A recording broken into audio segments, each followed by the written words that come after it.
Hey everybody!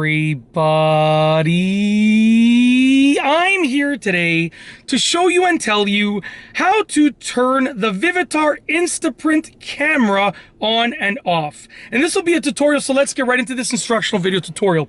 As you can see right here, this is the Vivitar Instaprint camera, okay? Really cool camera. Turning it on and off is actually really easy to do. If you look on the back side over here, there are a whole bunch of buttons, but over here there's a power button, okay?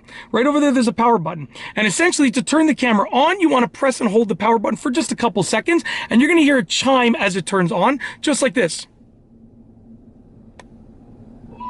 There it is. And then once it's on, if you want to turn the camera off, you want to press and hold the power button for a few seconds once again to turn it off. You hear another chime once again. There you go. So it's very simple. A lot of people will press the button quickly and think it's not turning on, right? But that's intentional. They want you to hold the button down in order to turn it on so that you can turn it on and off intentionally. So press and hold that power button down for a couple seconds, and then you can turn the camera on.